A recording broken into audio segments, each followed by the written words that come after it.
One of the big questions a lot of people have when it comes to doing college work, doing school work, and stuff like that is how to be more productive. So it's kind of an objective term, productive, right?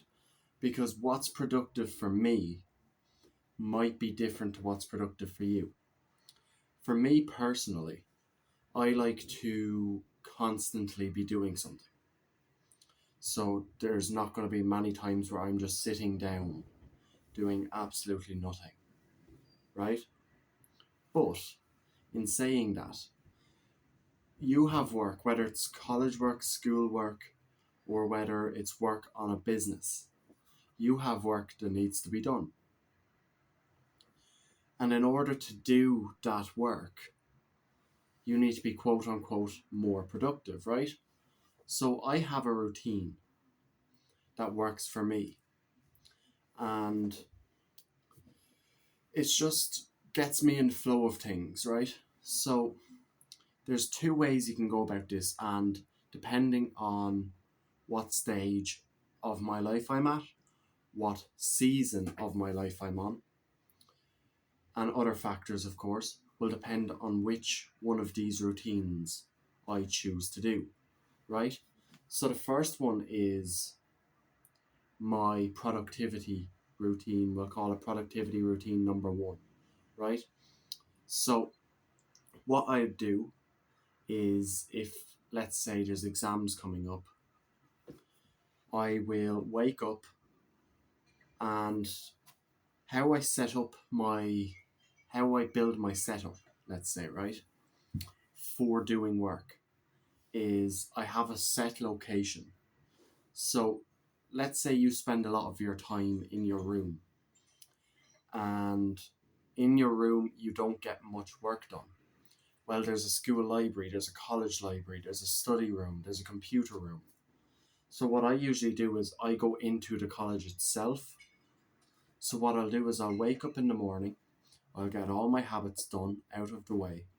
So I'll meditate, I'll get my cold shower, and then I'll head off. I'll get the bus to college. From there, I have a dedicated slot. So maybe from 11 a.m. until 5:30. And I'll work right through that time with occasional breaks, right? So again, this is the hardest task I need to do, which is the exam papers, practicing for the exam. So I combine multiple productivity hacks that work for me. So eat the frog, right? Once I get to college, I'm doing the hardest task first, which is getting the questions done. Then it's a matter of learning it, right? So there's no point doing reading over notes and reading papers and stuff. Answer the question, and as you need the information, source it. You'll have your full answer then, and then you learn it off from there, right? So what I'll do is I listen to music, but I have a very specific set playlist for the work, if you understand what I mean, right? So there's a playlist, and I don't listen to the songs unless I'm trying to get into the flow. That's how I get myself into the flow state. If every single day I'm going to do the same thing, perfect. And then I'll listen to the music, and I'll take breaks. The Pomodoro technique says 20 minutes on, 10 minutes off, but I prefer to do 50 minutes on, 10 minutes off. 50 minutes on, 10 minutes off. And I'll go outside for a bit of air, maybe a puff. Then I'll go up, and I might go and refill my water bottle. Might end up having a conversation with someone else that's around. So I sit down, listen to my music, get the work done, and take a break every 50 minutes or so. I try not to scroll on my phone in the time I'm taking a break, so I'll either go out and get some air, I'll go refill my water bottle, or I'll get a little bit of food, depending on circumstances. So that's the first one. I'll wake up in the morning and I'll do my habits. Then I know myself that most likely there's going to be distractions at home. There's going to be something at home that's going to prevent me from doing the college work. So I'll go into college and I'll get that done from there, right? Then we look at what I do to set out my work. So I do the hardest thing immediately. The minute I go in, I answer the question. Then I'll learn it off. Then I'll move on to the next question, whether that's going to be today or the next day. Depending on how much time I have, I can dedicate more time to one question, learn it off better, and spend a question a day. I'll take a break every 50 minutes or so. I'll drink water. I'll stay semi-caffeinated. So I will drink caffeine, not too much, but not too little. I'll find the right amount of caffeine for me. I put on my music and I'm in the flow state from the caffeine and the music. So that's tip number 1. Tip number 2, and it's what I do nowadays, is the minute I get up in the morning, I'll get my bathrobe on me, or I'll throw some clothes on me. I'll sit down and I'll press record, and I'll record a video. If it's a more complicated video and I need time to prepare the video, prepare notes and stuff, and little bullet points to understand as I'm speaking, then that's what I'll do. I'll script a video. I like to just talk, deliver my points as I'm going, but sometimes I like to have a bit of structure as well. So I pick and choose. I'll sit down, I'll record a video, then I'll go and I'll check if anything has happened. So I'll check my emails, blah, blah, blah, whatever. Then I'll go off, do my habits, and then I will source content for TikTok and Twitter. So that's another version of Eat the Frog, which is literally wake up and immediately get to work, do the habits afterwards then, right? So you need to figure out what works for you. So if you are more inclined to sit at your armchair or sit on your wheelie chair and just scroll, instead of doing the work, what you need to do is find a location where you're not going to scroll and that you're actually going to get the work done. Whether that be the public library, whether that be the school or college library, depending. If you're working on a business, maybe cafe, maybe public library again, there's nothing wrong with it. Spend a day there. You understand what I mean? Yeah. So that's the first thing.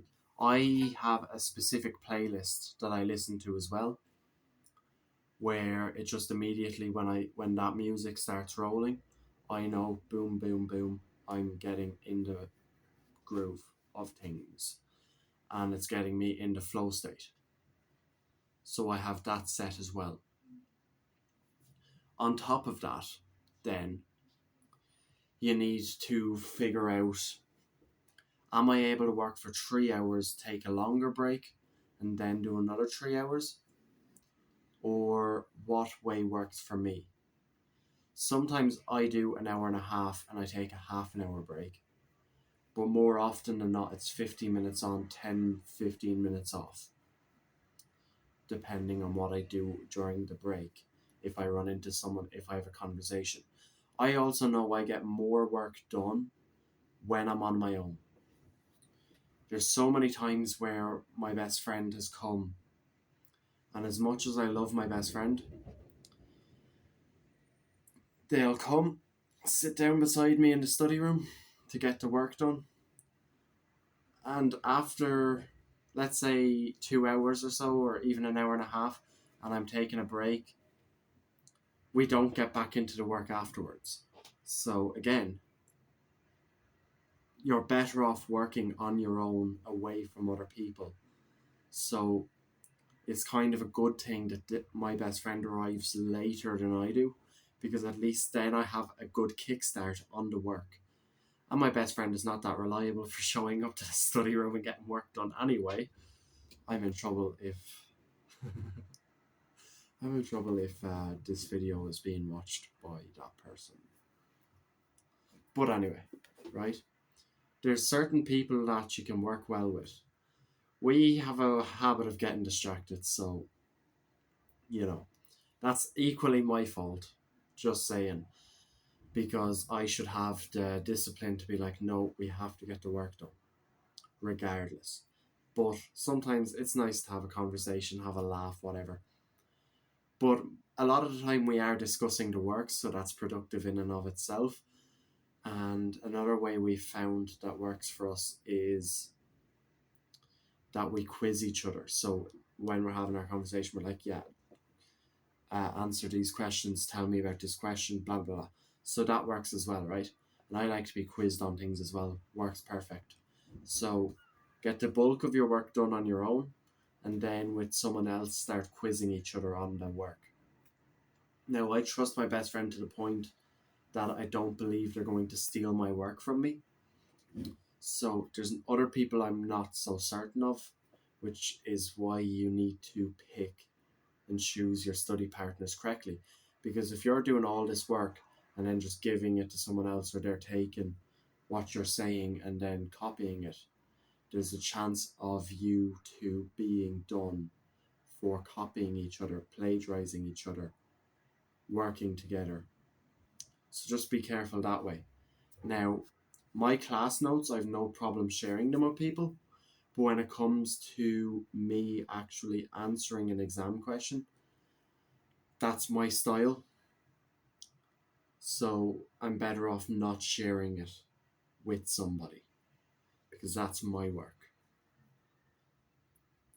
But that's how I am more productive, and how I get the work I need to get done without literally any distractions, without procrastination. Because here's a good quote for you: the magic you're looking for is in the work you're avoiding. The magic you're looking for is in the work you are avoiding. That's a quote that I heard a couple of years ago. So the progress that you're wanting to make, the result that you're wanting, it comes from doing the work that you've been avoiding to do. And if you genuinely want to make progress, you actually need to double down and get the work done. But that's all for today. I hope you have a lovely day, and I will talk to you tomorrow or the next day. Mwah.